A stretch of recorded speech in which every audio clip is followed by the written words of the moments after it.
Pythagorean theorem to find the distance between any 2 points. Think about this question during the lesson.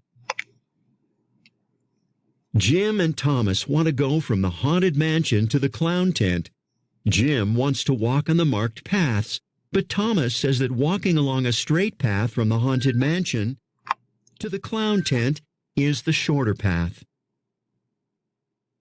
How can you use a coordinate plane and the Pythagorean theorem to represent and find the distance Thomas will walk?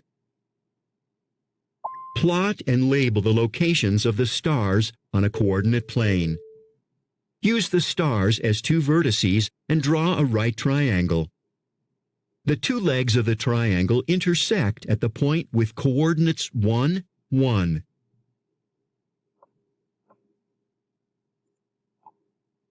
Use the Pythagorean theorem to find the distance between the 2 points. Substitute the known lengths. Add 2 squared and 3 squared, which is 13. Take the square root of each side of the equation. So C is approximately 3 61/100. If the answer is not a perfect square, use rounding to estimate the value of the square root. The distance along the map between the haunted mansion and the clown tent is approximately 3 61/100 centimeters. Jim walked along the marked paths from the haunted mansion to the clown tent. How far did Jim walk? Select your answer.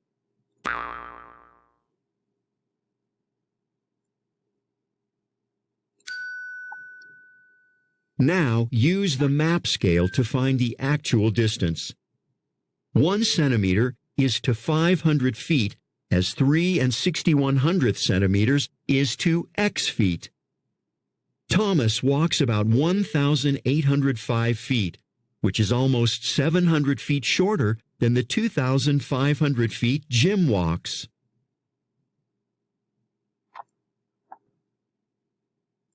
What is the distance between points A and B? The distance between point A and B is about blank units. Let's draw our triangle. So go down here, connect, and there. Okay, so this leg we have 1, 2, 3. So this would be 3. This is also 3, and then we're trying to find. Actually, let me back this up because I would stop here. There we go. So I have 2 and 2. And so I have a squared plus b squared equals c squared. And then I have 2 squared plus 2 squared equals c squared. And so 2 times 2 is 4 plus 4 is 8. And so 8 is the squared version of c, so we have to find the let me erase this part, put it over here. So this is 8, and we want c squared, so we would have to find the square root of 8, which is going to give you c alone, and that is a long decimal that will be 2, I'll just round to the nearest hundredth, so 2 83 hundredths. So this is an estimate, so 83 hundredths units. Find the perimeter of triangle ABC.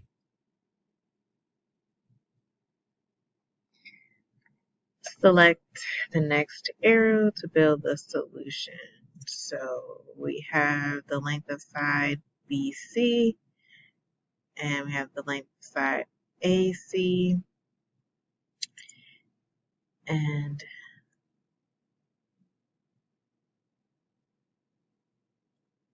okay, so there are apparently some technical difficulties with the book. I've refreshed and it's still not showing up, so we're just gonna skip to the try it.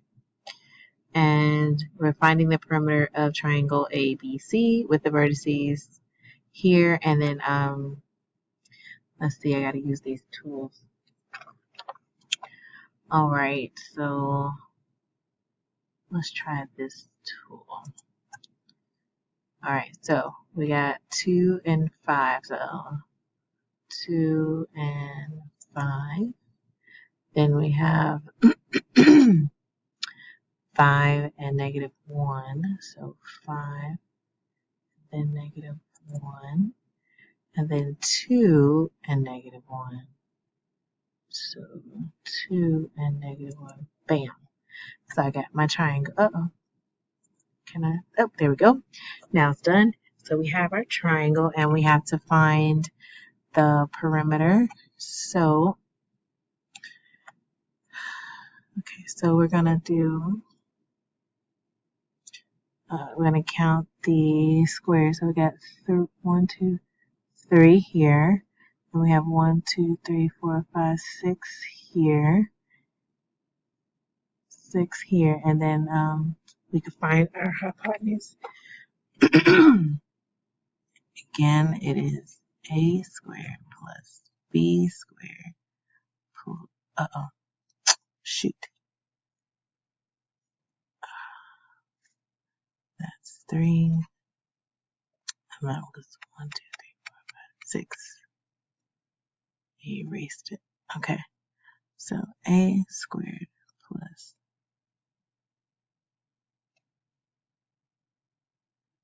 a squared plus b squared equals c squared. And so we have 3 squared plus 6 squared equals c squared. So we have 3 times 3 is 9. 6 times 6 is 36. Equals c squared. And 9 plus 36 is 45. Is equal to c. And so we know that's 45, but we have to find the square root of 45, which, let me use a different color. Square root, which is going to give us 6 and 71/100 as c. Now that we have the length of that side, we have to find the perimeter. And you should remember that perimeter is adding all of the sides together. So 6 plus 3 plus 6 and 71/100. 71/100.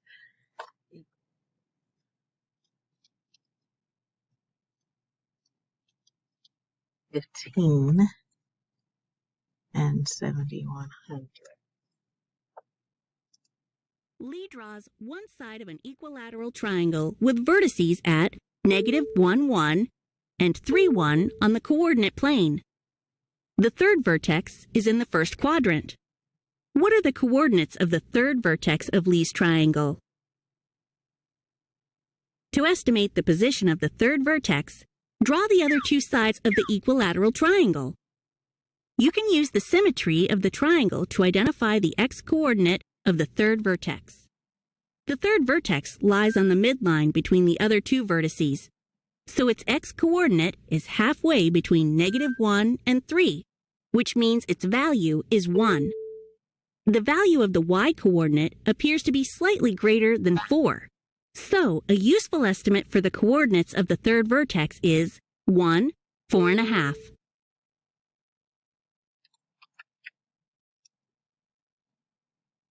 Now let's calculate the coordinates of the third vertex.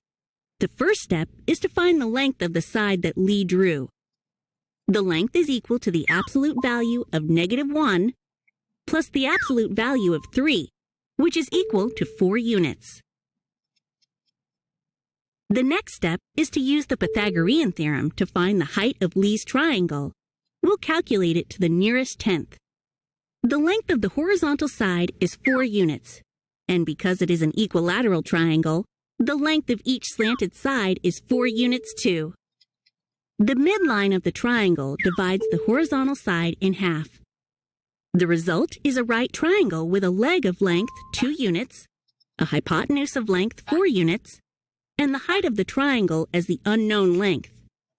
Use the formula by substituting 2 for B and 4 for C to find that A squared plus 4 is equal to 16.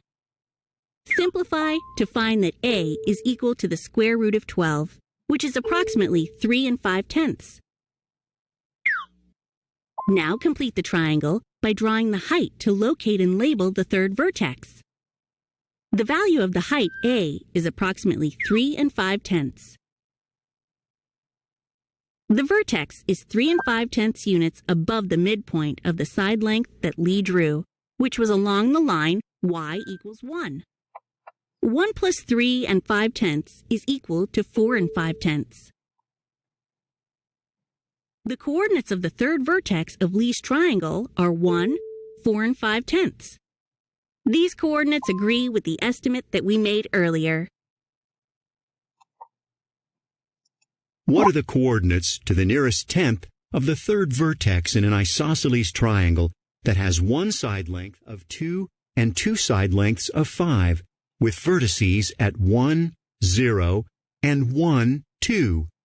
The third vertex is in the first quadrant. Okay, let's try to draw this.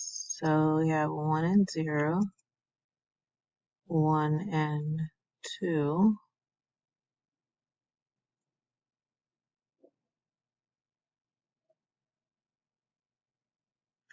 The third vertex is in the first quadrant.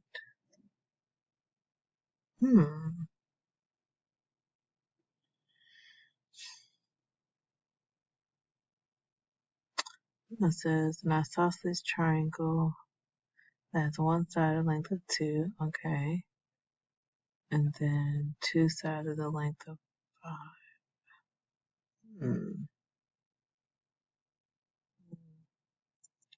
Let's guesstimate right there. Yeah, let's guesstimate. So now let's try to solve this. Alright, so in this isosceles triangle, we'll have the height right there in the middle there. So now I have a right triangle, and I wish I could make this. Let's make this. Let's zoom in on this. Double click. All right. Oh,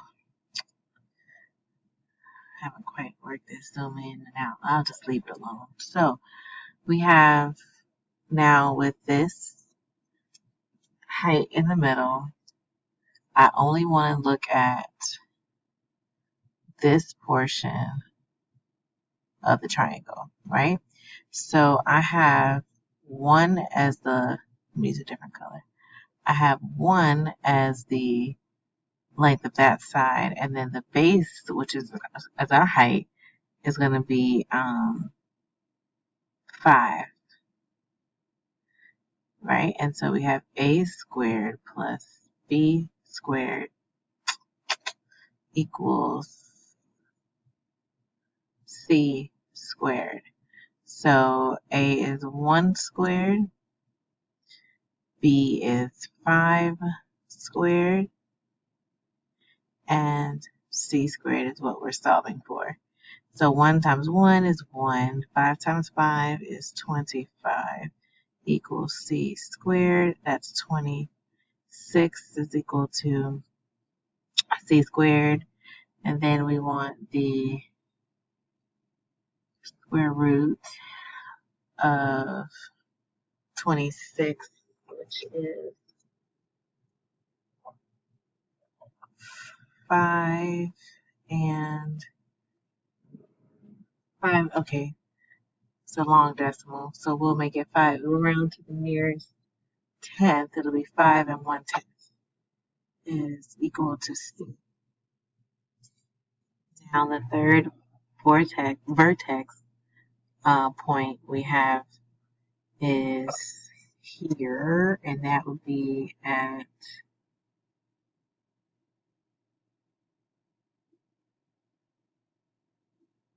that will be 6. It'll be at 6 and 1. That'll be 6 and 1 as the third vertex.